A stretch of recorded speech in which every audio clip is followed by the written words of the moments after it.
What's up, everyone? The Dream Show with Josh Nipper from the Daily Triangle. Really excited to have you on here today, man. I know we've had some talks back and forth about doing some stuff, getting together.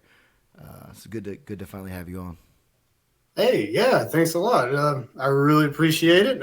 Obviously, it's been cool to connect through Isaac. Isaac, it's good to see you again, buddy. Uh, It's good to be back. Hope everything is going well down there in Georgia. I'm sure it's a little bit warmer than it is here. Yeah, it's one of the cooler, I guess, days of the year so far, but the humidity is still kicking ass, so it doesn't really matter that much I I don't think miss it. in that way. I think my AC just went out. I just went downstairs and it's not working. So Mm, I hope that ain't we're what you want. closer. I hope we're closer to the winter than we feel like we are. What did the groundhog say? Did anybody pay attention to that? I That's not forgot. even about this. I don't know. When is Groundhog Day? That's in That's February. February. That's Yeah. about Yeah, winter yeah, ending. it's after winter, Oh, okay. right? So what's the Southern Groundhog? I don't know. I All figure right, that one man, out. just walk outside. I mean, aren't you the nature guy, Josh? The Well, nature boy. I'm not a climatologist, so. I understand. So, Josh, I guess to talk about you, man, like you said, we connected through Isaac, who knows you and knows myself and stuff. So this will be mostly us kind of getting to know each other a little bit anyway, with some of these questions or whatever. But so you started the Daily Triangle, but before even any of that, what got you into jujitsu and why are you so interested in it? So jujitsu for me actually came out of my time in the Marine Corps. I didn't do any sort of martial art growing up. I was always pretty hell bent on going into the military though, and knew that was the route that I was going. And part of the Marine Corps martial arts program, at least through the training that I went through, it was when I was going through, they mandated that you had to have so many hours before we finished our schooling. And they have belts just like jujitsu does. It's a little bit different. It's for people that really have no idea about martial arts. And it's made for fighting in combat. Some of the tactics are, a little more brutal. It's for when you have a plate carrier and a gun and a bunch of gear on and things like that. But they teach you basic stuff that you would learn in jujitsu from like day one. Pretty much the whole first belt level, it's called a tan belt, is learning how to break fall. So we would just get in a big circle and they teach you how to fall because falling is obviously a big point of injury for military personnel, especially when you have like a load on your back because you're not just falling, you're falling with 50, 60, 70, even higher pounds. And so we got out there and we started doing the basic uh, combat maneuvers and sweeps, real low, first week kind of white belt training stuff. And I had some guys I was fortunate enough to go through who were wrestlers from the Naval Academy. And when they grabbed a hold of me, I was like, I'm a lot bigger than this guy. I mean, I'm not a very big guy in general. I'm 6 feet tall, but like the dude that grabbed a hold of me is just over 5 feet and rolled me up like a pretzel. And I was kind of like, there's something to this. So now it's really hard. I don't want to say it's really hard, but you're really busy in the Marines. So that kind of took up a lot of my time. But when I got out and I decided to go back to grad school and I saw Auburn Jiu Jitsu right close to the university, I was like, I want to give that a try. I know there's something to this. I want to give that a try. And that's kind of where I started. Okay, so you started so you started in the Marines with basically the Marine combatives course of grappling and jujitsu and stuff, and then Right. after Yeah. that's when you got into like an MMA school, or was it a jujitsu school? It was purely a jiu-jitsu school. That's where I met Isaac. Uh, but yeah, the Marine Corps martial arts program. You start as tan belt, and then it's gray belt, green. I think it's this is bad that I forgot. I think it's brown after that. Then it's black. So it's a little quicker. And I worked. We all worked our way up together to green belt, which is kind of the middle tier. but it's uh, still relatively low hanging fruit compared to what you learn in jujitsu. But it does give everybody like a good baseline. Like, hey, if someone ever grabs hold of you, you have some sort of playbook that you can work through. And then, like I said, it's made for fighting in war more than street. No, I think that's really interesting, man. I've dealt with various levels of military people throughout the years, through and it's not my experience. So it's always interesting to see how that translates over for some people because I think, like you said, it is based for combat more or less, but then once you take away like the hardcore part of it or whatever, it's still like pretty fun. I think for a lot of those guys to get that like work in with somebody, to keep like the I don't know, like the stuff going, like keep practice going and stuff, because you can't really be doing that like at a full speed for combatives, it's like all the time. I don't think, right? I think that. Yeah, it was a lot more painful than jujitsu is. I'll tell you that. They put us in these pits, and they basically had crushed rubber tire in them. But you're required to wear like a flak jacket while you're doing it. And if you land, when you get thrown and land square on that thing, it's Mm, and you're in combat boots. And I mean, everybody tries to be controlled, but again, it's the Marine Corps, so no, man. Yeah. egos can kind of No, pretty even in fast. regular jujitsu classes, it goes crazy. So I could Yeah. see for sure where Marines would just go nuts at the first sign of Yeah. physical contact and competition. Yeah. That's what you Right. guys are known for. That's cool, man. That's cool. So you started. What year was this when you started in Auburn? Oh god. That would have been. I started the end of 2016, Okay. so Okay. that's when I So started my jujitsu journey. about 6 years ago, and you started with Isaac. Isaac, when did you come along, man? I I was there for a was little bit before I met you. I was around like so there were two schools there that were like the same guy. And so you started over at the school that was kind of just like the pure jiu-jitsu school, and I was more hot and heavy deep in the like MMA world. So this was this was before everybody jokes about me, being the like skipping purple belt, skipping warm-ups and whatnot. Like I don't really do that anymore. Like I'm at warm-ups most of the time when I'm going to a practice. But back then, I didn't even. I was the MMA fighter that didn't even go to class. I would just show up to roll, and like so, like I had to learn some Disgusting. lessons. Yeah, yeah. I just went in there. I just want to do the thing, man. Like yeah.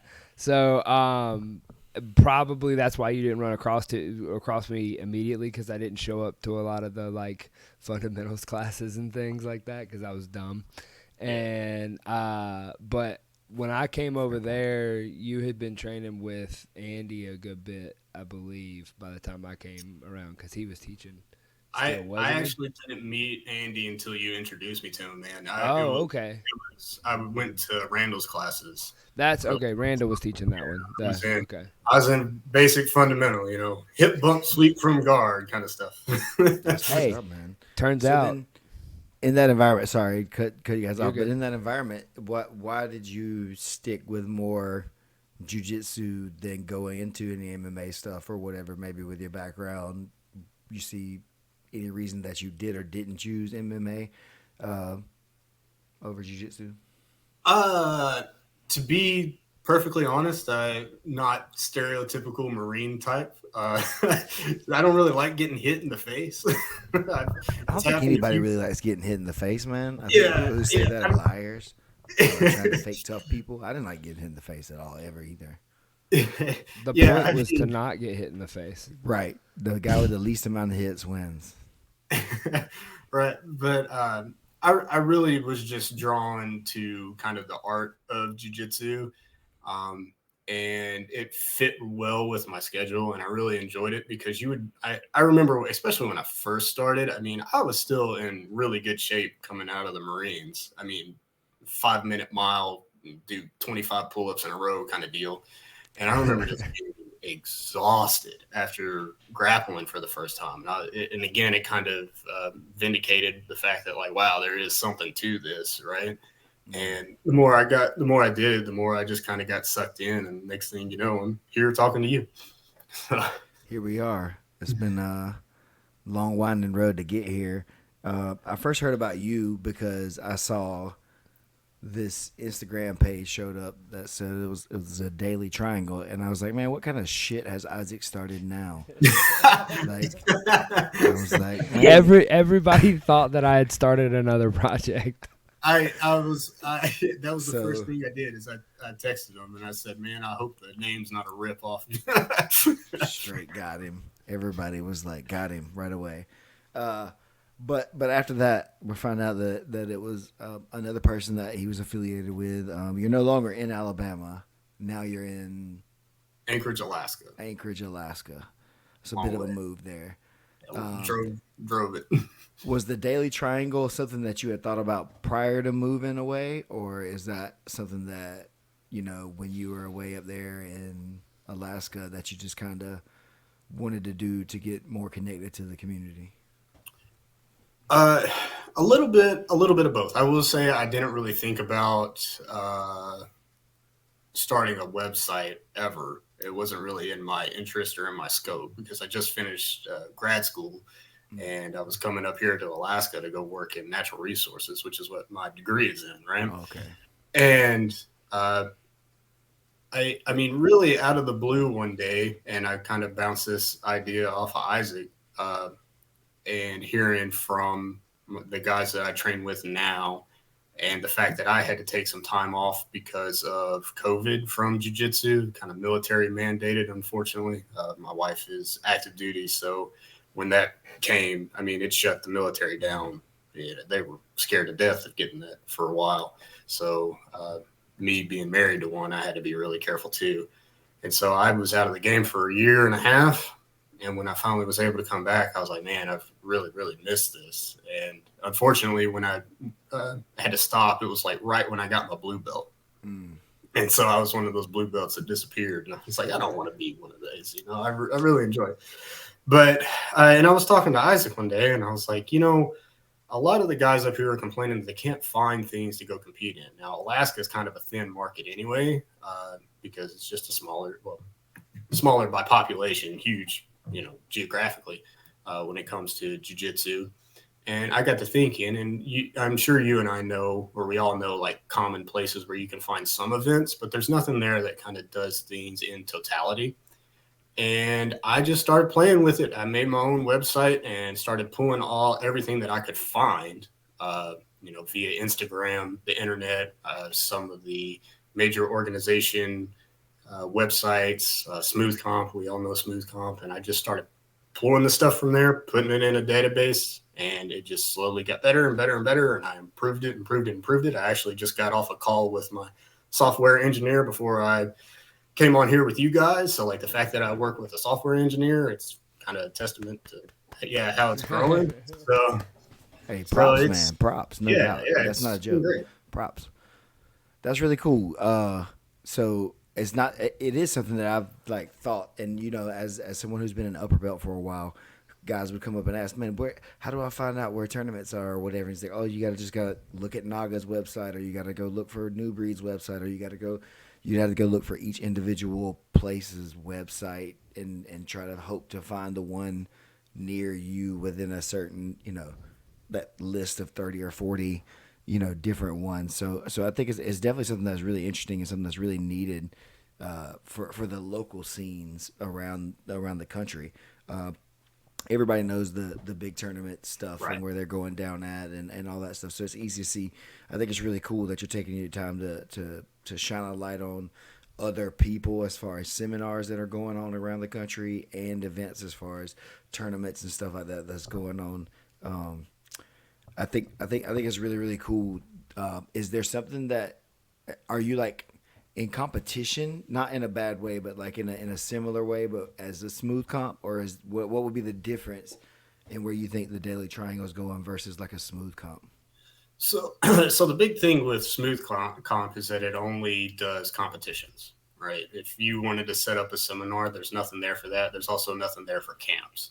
So right now, and I have plans for where I'm going with this. I don't want to show all my cards yet, Hey, it's the but dream show, baby. Let's go. You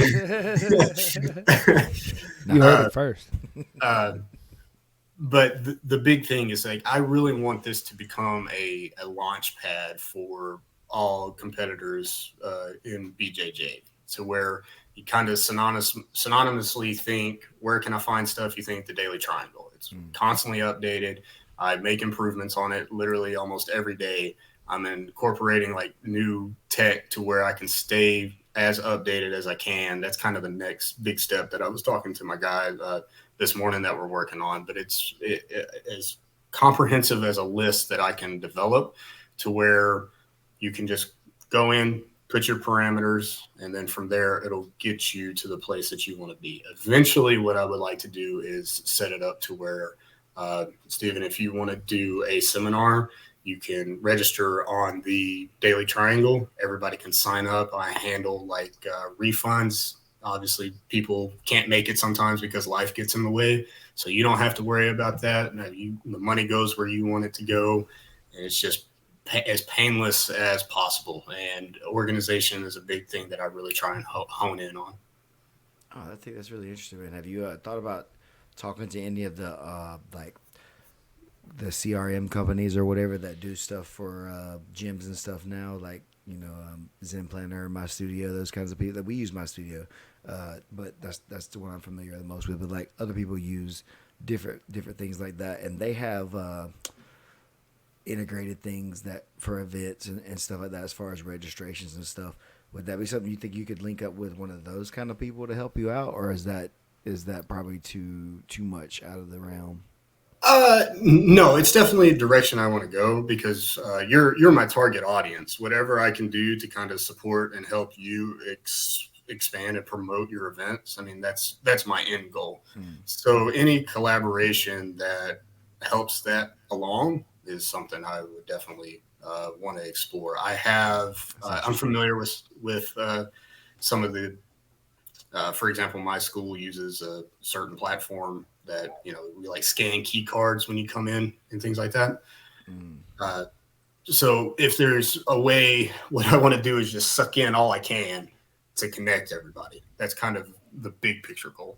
Okay, so we got it pulled up right here on the screen. It looks like where Yeah, this guy scrolling through. So you got it. Oh, you even got Australia, Canada, and the UK. the UK. I stuck with my English speaking ones. I wish I That had a makes sense. different. Could do more, but the USA gets most of my attention right now.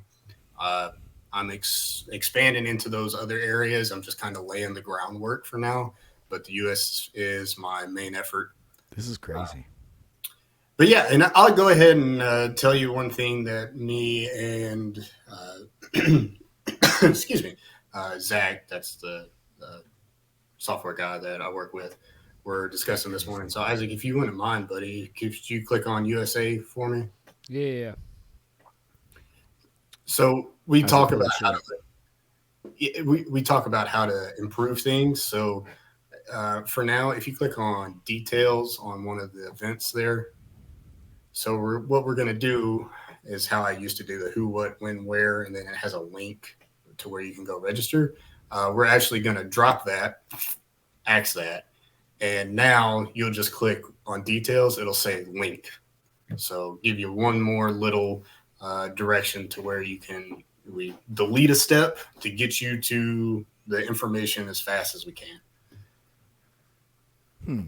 So, but people can still see that it's October 1st, Sacramento at 8 a.m. Yeah, yes, sir. Yes, sir. You But it see, won't say what the event is or whatever on the right. post page. It'll just be that information right there across the top. If you go Okay. back, yeah, if you exit out of that and go back. Okay. So just enough to give you a starting point, and then it sends you straight to that page, because it it's pretty time consuming to go through some of Put these every one of places. those. Yeah, Yeah, that and makes sense. they don't always list the information like right there up front. No, that looks like it's a lot of work for sure. If you're having to chase down all that kind of stuff from people, are the tournaments pretty free coming with you with information? Are you able to contact any of their people to get maybe like a schedule of stuff that's set up and put forward, or are you really just digging all this out on your own? So I dig it out all out on my own. Jesus. As soon as they update it, I put I put it in there. I have a I have a little notepad right here that I keep on my desk that has the real big uh, organizations, and I'll just go through that once a week to make sure it's updated, and then I'll start looking for the smaller stuff. Man, these guys ought to be sending you some cash for all this advertising you're doing for them, getting their tournaments and everything out there like that. That's really, I mean, that's a lot of work Yeah, to be plugging all that in like that. That's it's impressive. I have to say that. Uh, thank you. so then is the plan then that you would have to talk to these tournament organizers to get them to start putting their events on the Daily Triangle exclusively? Is that kind of what it would take, or would you be able to go like a per click from the Daily Triangle to their registration sites, or what's I mean long term? How does that look for you? So it's kind of a two-parter. Per click would be ideal if I can get to the point where I have enough traffic because I want it to remain low cost. A lot of these big organizations, they're not going to want to give up their paywalls unless I start putting up numbers that significantly dwarf theirs. Correct. So not there yet. That's a kind of a in progress thing. Uh, but for now, just really concentrating on using it as a launch point and getting it to kind of like Wikipedia. If you want to find something, Wikipedia is a good place to start. That's kind of Okay. what I want to use it for as jujitsu, just as That's general information. that's pretty interesting, man. That's pretty interesting. So how is Alaska's training for you then? Are you being able to train much up there right now for your own personal jujitsu? Oh yes. I jumped back in 2 feet, two hands, and head first. Um, I've unfortunately, these last couple of weeks, I haven't gotten to train very much. I took a trip up to the Arctic Ocean, a planned one, and then I got sick coming back, so I couldn't go back to train. And then I just got one of my wisdom teeth taken out. That was so I'm still stitched up here on my left side.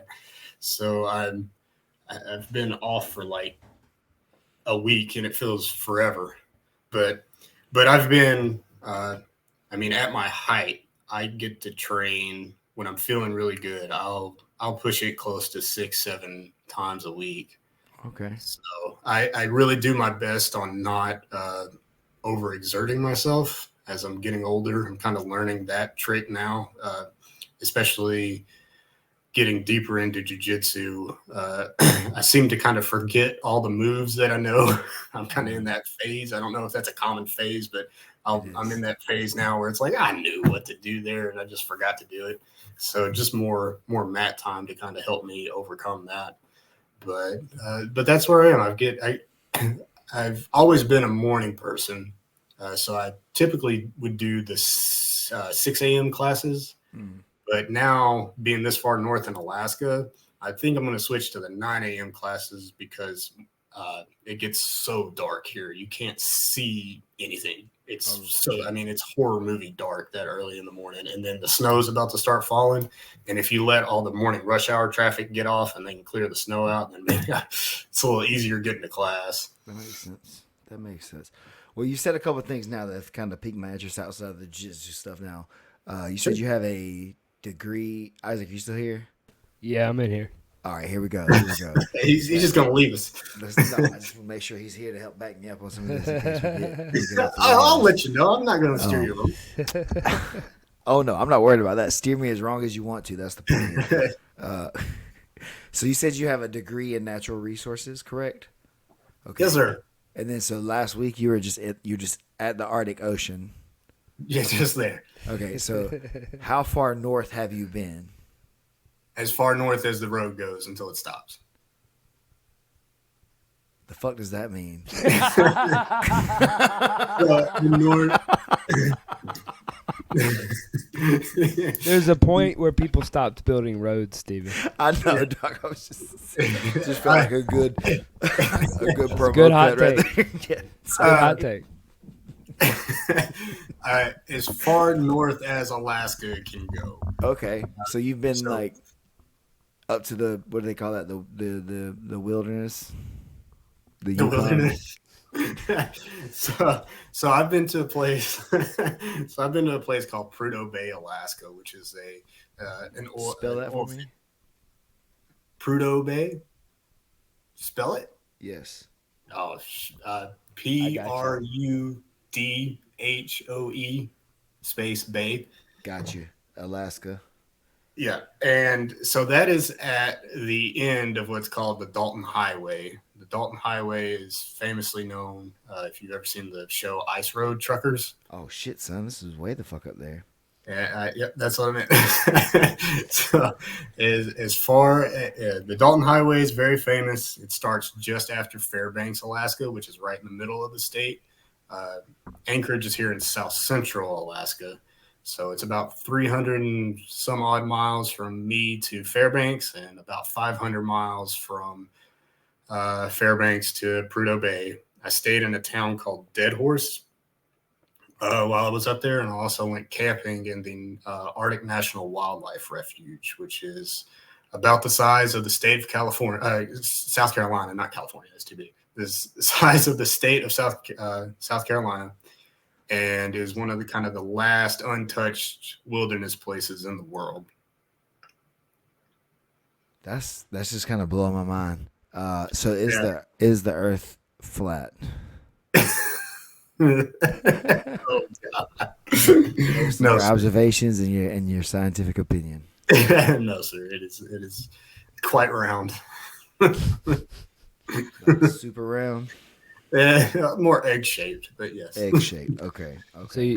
what was the being that far out in the wilderness and whatnot? I mean, you're beyond like Everything. yeah. There's nothing out there, right? Right. 240 miles from the nearest services That's crazy. was the farthest I got. So, and real cool thing, Stephen, are you looking at a map of Alaska right now? Mm-hmm. So, the Brooks Range is a mountain range, runs east to west, west to east, however you want to look at it. And you have to go through those mountains and up and over. And when you get to the other side, that is called the North Slope of Alaska. That's the Arctic tundra.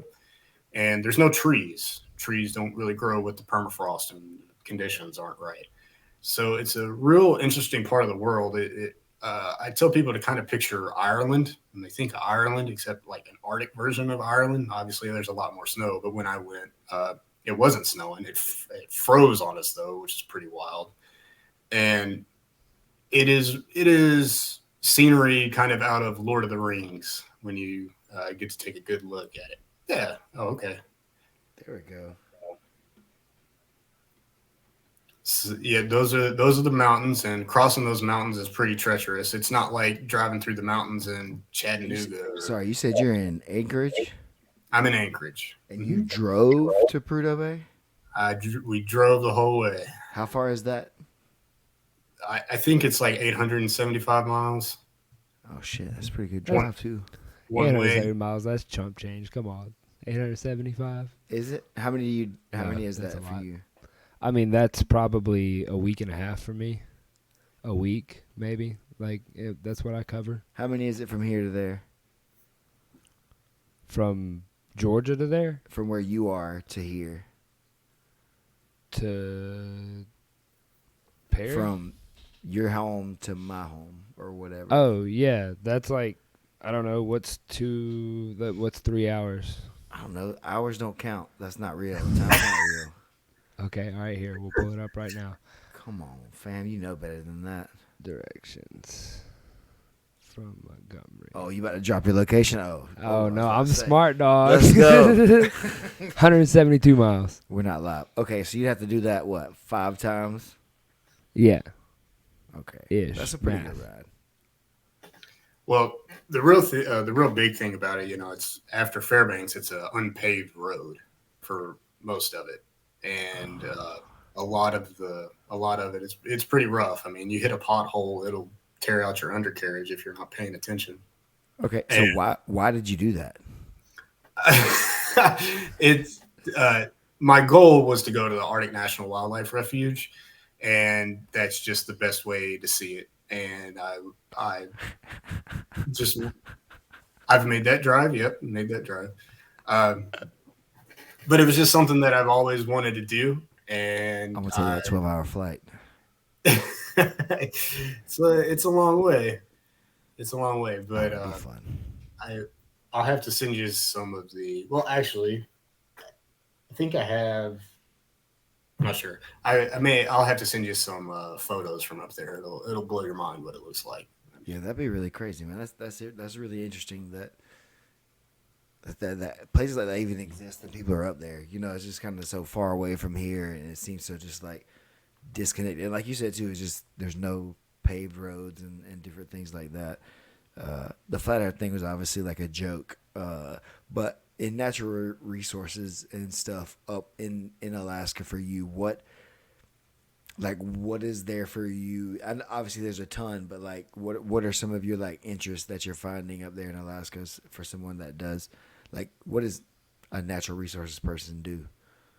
uh, kind of a jack of all trades, master of none job, more or less. I have a good, you know, general knowledge of pretty much everything from wildlife biology to forestry to natural resource management. I actually worked here on the military base as a survey technician, surveying floodplains for the Okay. base. For Okay. I was a contractor for a while, but and I worked with the there's a lot of Alaska has wetlands, and wetlands have very strict federal guidelines with them on how they build and things like that. So I would go out and uh, use kind of my scientific knowledge. I don't want to bore you too much on how they plot where I'd flood go out there zones and I'd use my big brain and I'd tell them what to do. yeah, Basically. but there's a process in marking where flood zones are. You identify soils and See, that's cool, vegetation. man. I think Yeah, that's cool. That's not really the stuff that I know much about, but obviously somebody's got to do that kind of stuff, or there'd be catastrophe all over the place. I think people just doing dumb stuff just because yeah, they and can. building homes in a floodplain. You see how that turns out. Get a little wet, probably, Yeah. probably so. Um, well, shoot. Okay. Well, here's a question that I like to ask people. I've only asked one other person so far this, I guess, but it's something I think I like to ask people now. Um, how can look at yourself now? I guess right. So then, you 10 years ago, what were you doing? 10 years. When I was 20, I would have been. I would have still been in college, and I hadn't have finished my training for the Marines yet. Okay, So I would still have just a probably. baby. Yeah. Okay, Yeah. and Yeah. so then, 10 years from now, where do you think you'll be?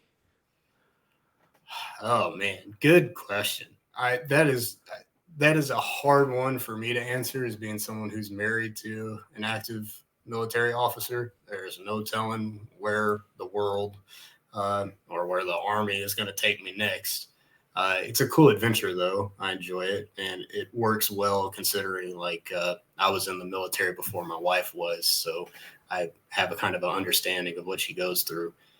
Um, as far as 10 years from now, I really, I mean, where I'm putting all my effort now is with my website, and Hmm. I would really like to see that pay off. Not to just you know to reap the benefits and the rewards of it, but something where I really feel like I can help uh, with my skill set in the jiu-jitsu community. I feel the jiu-jitsu community is a great the best, not the best one, not a great one, the best one. It's the best community I've ever been a part of. I've been in a lot of communities, military officer, high academia, uh, the gun world community, which is toxic. Uh, and I've been in a lot of groups, but there's nothing like jujitsu where you have so much crossover from people of all different backgrounds to where you can really connect on a mat in a gym somewhere. But and other than that, I've want to keep with my jiu-jitsu career. Would love to be a black belt by then. I know everyone cringes when you say, "Oh, it's not about the belt," but for me, I want Those people are it. liars if they say that. Like they're just trying to hope the professor doesn't hear them say it. Yeah, They but it's uh, I don't want to call it symbolic, but it's definitely a symbol of persistence and consistency and a knowledge. So that's where I really would want to do. And then I also obviously have my own like first personal family goals and things like that. That's cool, man. No, very good, very good. So then you just said something about toxic gun culture. What does that mean? Oh yeah. So I Tell me I about this. worked I I worked in a well one in the Marine Corps, right? You can kind of deduce from there how uh, I can't say anything bad about the Marines. I never will. Uh, but you can get those But egos. And when I was in grad school, I worked at a gun range and a gun store, mm, and it wasn't helped by the fact that I worked there during the pandemic too. And it may just be because I worked in customer service, and it's just one of those jobs where it's kind of the car salesman versus the car buyer guy. mm, And that time wore me out. It wore me out. yeah, dealing with the public with anything can be heavy. I think like that, especially like you said in customer service based stuff where you're supposed to like the customer's right or whatever, and it's like, Yeah, no, I just don't want to have to deal with this. I'm yeah. sorry. And They can. working in Alabama, you can kind of picture the uh, Saturday Night Live skit of a gun store in Alabama. That's kind of the place that I worked at. People That come through makes the sense. door screaming politics already, and it's like, oh my gosh, here we go. So, how can I help you today, sir? They're like, well, you don't know anything. You just worked at a gun store. And I'm like, okay. Like, It's a I'm fair just here to point, help, sir. man. Like Fair point, it's, sir. it's like it's fine. That's I, hilarious. it was. We had several times where I never got into it with a customer, but people got pretty mean during the pandemic times because they were panic buying everything. And so like when I would tell them like I'm only allowed to sell you X amount of ammo. I mean, they would flip. Mm, And I'm like, look, this isn't my store. I'm sorry. I'm yeah. just the guy that works at the front, Was that like legally you couldn't sell it, or like just because your company said not to? Well, so when the pandemic first hit, the first commodity, I guess you can call it a commodity, the first commodity they got ripped into was ammunition. Mm, And I mean, everywhere just sold out because everybody thought the sky was falling. And I guess they wanted to use ammo to eat. I don't know. I mean, I'm a strong supporter of gun rights, but I'm like, you can't carry this everywhere. that's true. but yeah, they come in and just would buy it in mass. I remember when the pandemic broke, we had a guy come in and buy like 10,000 rounds of ammunition in one go, and I was like, holy cow, man! Nice. And yeah, I mean, as somebody who shoots a lot, especially there, I mean, I got to shoot whenever the store got slow. I just walk into the range and you know, uh, we wouldn't shoot what it was incredible. It really was, Stephen. But yeah, the boss man would just put restrictions on it because he was trying to keep inventory and Mm, trying to balance that whole thing of like not wanting to jack the price up on everybody, but it's like you're getting run on, and then a gun store doesn't stay in business very long if you don't have guns or ammo. that's So, true. That's true. it was a delicate balance. That's really interesting. That's really interesting. Yeah, I didn't think about that. Like the 2020s started off kind of crazy. Um, Yeah, yeah, it was it changed wild. a lot of stuff, but then now it seems like stuff. I don't want to say going back to normal because it's definitely not like normal or whatever, but it's just people are back being wild again and doing whatever the hell they want. There's no more like whatever that was. We were talking about panic buying and stuff like that. Yeah, Seems like the opposite now, where people there's just so many things that were flush from the stores, not being able to get it from stuff, and then now they have all this old stuff they're trying to go through. So that probably wasn't the case though for ammo and guns. I don't think. I think that's stayed at a steady pace, because people are still Yeah. feeling some kind of way. And a lot of people were just really scared. A lot of the people that were buying guns during that time were first time gun purchasers, Mm, and a lot of them were women. And I remember several times ladies come in and they'd be almost in tears. Like they didn't want to buy a gun, but they felt like, they needed one. And I'd sit there and I'd try and talk to them the best I can. I'd be like, "Ma'am, it's okay. Let it out. Let it out. We'll get right. through this together. I'm not going to, Jeez. I'm not going to force this on you. You don't, but I understand kind of the dilemma that you're facing. And when everybody starts buying, it's like, well, maybe I should go get one if I Mm, can't get my hands on one ever again. But I mean, the place I worked at had a large inventory, and we got down to about one wall worth of guns. I think at one time we only had three left, and I mean dang, we carried high end to the low end, and it that's was, crazy. yeah, it, not fun. It was really not fun. The Yeah, customers got I. And I don't want to say that about everybody because it's generally at most maybe 5% of the people that really give you problems, right? always. Yeah, most everybody's pretty pleasant, and I met a lot of nice, good people. But I mean, there's a few. I remember one lady insulted my intelligence one time, and it's like I think it was like the day I got my master's degree, and I was like, I'm not going to tell this lady that, but okay. Yes. I was like, yes, ma'am, yes, ma'am. I'm Yes, sorry. I'm ma'am. sorry that didn't work out for you. That's crazy. People are like that though, for sure, for sure. Yeah. Did you ever have anybody that you just like didn't sell a gun to that came through the door for any reason?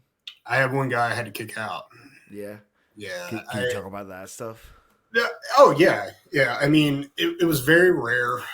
Um, we I he might have been homeless. I can't remember. I wasn't really sure, but it was one of those. He came in and he started like getting really demanding, and he yelled at me. And I remember when he did that, I was like, okay, sir, I got to ask you to leave. And I worked there, and then with one of my best buddies who I met as a coworker there, he actually came on my trip to Alaska with me. He's a police officer now, but all of us in there were armed to the teeth because I Mm, mean it's a gun store, right? It's kind of one of those things that turns into OK Corral. God forbid anything goes wrong. But uh, and I remember he yelled at me. I said, "You need to leave the store," and then he came at me again. And then I told my coworker, I was like, "This guy's not one to leave the store." And then once he turned around and I was facing him, and we just kind of had a Mexican standoff there for a second, and then the guy you know, decided that hey, this ain't worth it. But it's just like any store. You get yeah. stragglers that walk in every now and then, but again, small percentage. But weird experience. I'm a pretty cordial guy. I'm not going to get upset in the moment. I'll talk about it afterwards, kind of deal. But I'm pretty good as far as like keeping my cool. Well, that environment makes you have to be a little bit more forceful in what you're doing, though. It's not like he's trying to. If he was trying to do something, he's not trying to get some like a gum or chips or some crap or a drink or whatever. This cat could be potentially Yeah, getting something very dangerous that could hurt all y'all. So yeah, that could be. I can see that would be super stressful. Did you guys, as a gun store, did y'all have training with stuff like that, with like protection other than your military training? Did y'all work scenarios and stuff like that for when stuff like that may happen? we would talk. Nothing really formal. We would talk through it together. Um, but kind of the main core of us, we all had pretty extensive firearms training, and we were always there trying to outshoot each other. So we stayed pretty sharp. The core group of us were all military guys anyway. So Okay. uh, yeah, nothing as far as how would we handle this. It was just, hey, make sure you're not in the way if something goes sideways. So, which is something to consider. No, that's just solid advice in a gunfight. Yeah, Get yeah, out of the way. Um, yeah. And a lot of it was just stupid behavior too. There's a difference between kind of malicious, like I'm being a jerk, versus like I don't know what I'm doing and I'm being dumb. Yeah. And there was a couple times I can remember one specifically where I thought I was gonna get either close to being shot or it was gonna go off right in front of me. Where like people that didn't know how to handle firearms properly, and then they would just whip out a loaded gun in front of you and start manipulating it with like the finger on the trigger, and it's like, oh god, I remember having to grab a couple, but kind of risk of the trade there. I'm glad I don't do it anymore. Sketchy, I really, for sure. yeah, I'm glad I don't do it anymore. I don't get around unless I know you well. I don't get around you anymore with a firearm. That's pretty smart. Well, Josh, is there anything that you have that you want to kind of to say here at the end? I guess before we wrap it up, that was kind of all the stuff that I had. Oh, sure. I got one thing. And did Isaac leave? No, he I'm didn't. here. Okay. He just didn't want to be And seen. this is one thing that gets talked about in the jiu-jitsu community way too much, and I want to squash it. Okay. Oh. Oh, Oh. You ready? Wait. And it's the Dramatic size. pause. Yep. It's the size of the animal that you can take in a fight. Yeah, Keelan will be watching I feel this like I'm with the perfect intent. person to talk about this. Okay. I feel like I am because I understand the trophic effects of the food chain. I'm probably the only what? guest. Yeah, exactly. I'm probably the only guest. I'm probably the only guest that you'll ever have. Spell that. Yeah. And I want to make my stake that if we set the parameters of an animal that is intent on trying to maim and or kill you on Okay. full board, Okay. every person in the world checks out around a medium-sized dog. What's a medium-sized dog? Yeah, what are we talking about? A medium size? Are we talking like a Labrador? 50, 60-pound dog. Yeah, a lab. So you could take a pit bull. I would consider that. I would consider that medium. Okay. Yeah, around that. That's So where I it's mean, any so like a objection. bobcat. Any objections? Nope. Bobcat. Good luck. That's a medium size. That's smaller than a medium size. Smaller, much more fierce, A lot more dynamic. faster, bigger claws. We'll have you talking back on the show. We'll have you back on the show and have Keelan on too, and let y'all have like a debate. 50 pounds. If they're dead set on coming after you and it gets a hold on you, that's where, like, when I hear people So now say, wait, if anything gets a hold of you, then that's different. right, but you have to assume We gotta tie up with this dog. you have to assume the characteristics of animal behavior, right? Even bears don't want to have conflicts with humans, but when a bear goes full bore on a human, good luck, right? Same thing all the way. So that's what that's the You make constant. me want to fight a dog now. Walking around challenging neighborhood dogs to see how big they get. We'll just start with the small ones. So, Be but some that's where Chihuahuas. but that line is where it starts. Some local guy just goes on a murdering spree of gradually bigger dogs. Because Yeah. I heard, wasn't it like on Joe Rogan? Somebody was talking about like taking on chimps and things like that. Like chimp. Oh yeah, he's constantly talking about trying to not trying to fight chimps, and then people are trying to debate him on that. But I mean, like I said, Conscious Keelan has a very strong opinion on his animal take on ability. So I'll have you two on here on the show to debate it out. So then, cat. How big of a cat then? If we're talking about you talking about a dog at 50 pounds, what size cat does it? Yeah, I think a house cat. If it, I mean, that's where it's going to push. Yeah, Like a Maine Coon. yeah. Maine Coon. Good luck. What's that? I don't even know what that is. It's a big house cat. Okay. Yeah. You give me some stuff to think about here, Josh. I think I could beat the shit out of a house cat though. I mean, yeah. If he doesn't know he's coming, like if both of y'all know you're about to fight to the death. Oh, son, I got all day. I can corner him. I can outweight that cat. Nope. And get Can I get a behind weapon? him. You got to give the cat all the thoughts that you would kind of assume. That's not fair though. No, it is. It's assuming that the cat has made the decision out of survival mode into I'm going to kill that at all costs. Did you ask the cat of its psyche before Mutual the fight? combat, basically. I don't know how to ask it. So Yeah. that- How do I know that we've agreed? upon these rules. But that's the variable. Sign That's the the contract. Do we slap bump? Let's go, Garfield. Sign the contract. But that's the variable. That's the variable you have to account for. It's assuming the animal is as aggressive as you're going to be towards it. I'm I've just seen some pretty mean assuming they're chickens. always going to be, so I've I'm seen going some to be mean more chickens. aggressive. How big of than a they chicken are. do you think it would take? A pretty big chicken. Okay. I mean, Emu. roosters. Emus Emu? and ostriches will fuck people up though. Yeah.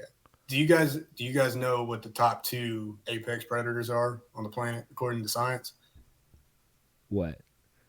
I'm gonna No. let you say it. Okay, so killer whales, orcas. Orcas? mammals. Orcas are number 1 in the water, and it's also It's a dolphin. on land, polar bears, even though they're actually considered marine mammals. So there you go, little nugget. Both Just marine little mammals are the science. biggest predators. Yeah. So if anybody says like lion or anything like that, it's not a polar bear. Oh yeah, lions are not. No, they're not apex. They're too small. They get beat up by bigger dogs.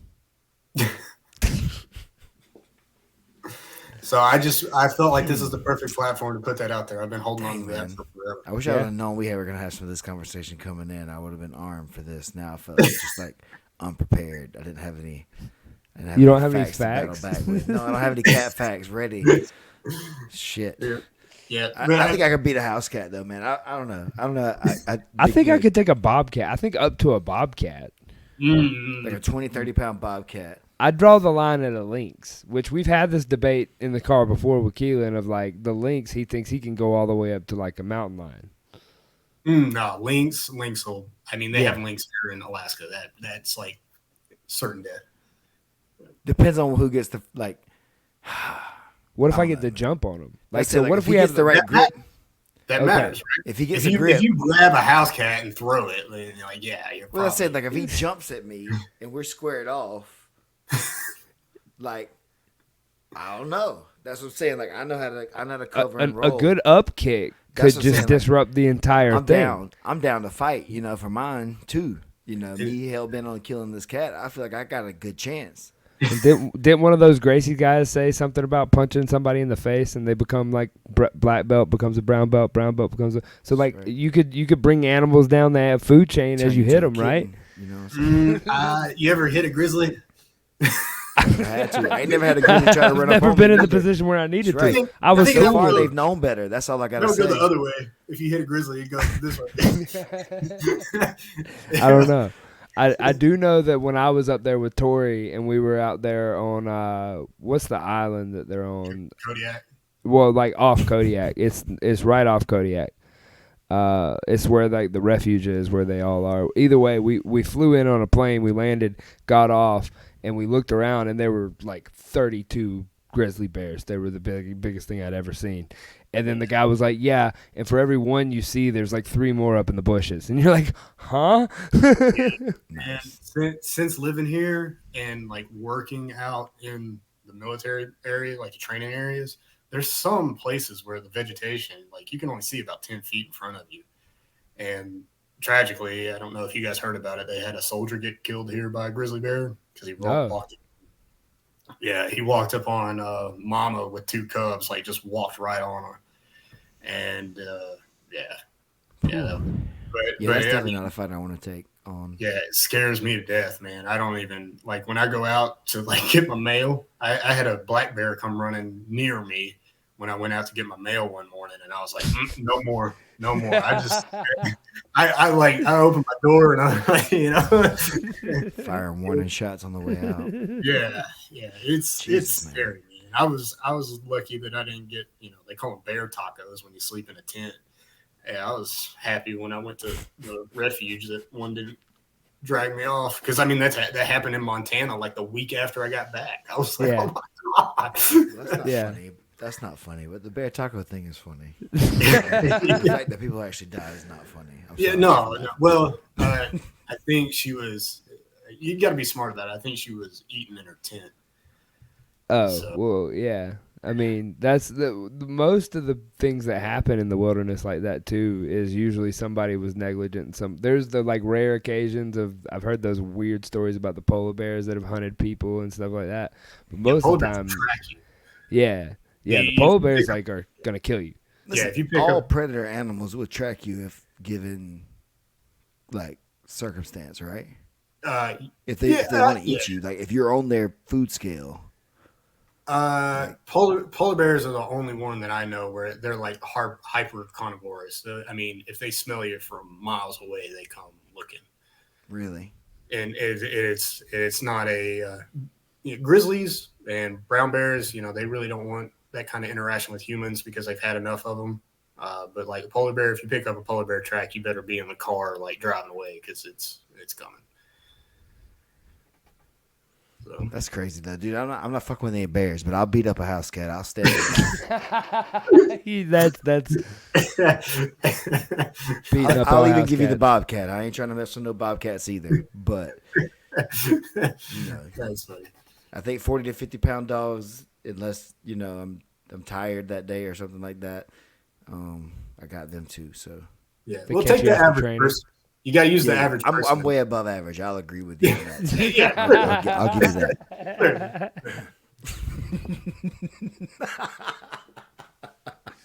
All right, well, So I think that's it. That's all you had was the orca and the polar bear, most deadly predators on the planet, and then me third. Right? You think I should be higher? You think I should be number one? I don't know. Could you take an orca? I saw you on your If surfing. he was on land, Yeah, I was gonna say. well, I don't know, man. That thing rolls the wrong way. I'll run. Yeah. Distance management, right? If I Hey, know you what's got to know how to happening, frame. that's right. Figure this out. All right, man. Thanks, Josh. It's really fun to have you on here, man. We'll keep in touch and keep plugging this thing out for you, man. That's really cool to see what you guys are doing with the Daily Triangle. It's something that's needed. I'll make sure I'm trying to help, like, get more eyes around that kind of stuff now. Because, like I said, some people ask me, Coach, how do I find tournaments in my area? What do we do? It's like, oh, you just got to kind of hope to find one coming up on Naga or whatever's website. So that's really cool, man. Thank you for coming on, and thank you for spending your free time basically just trying to help the community out. That's really, really dope. No, thanks so much for having me.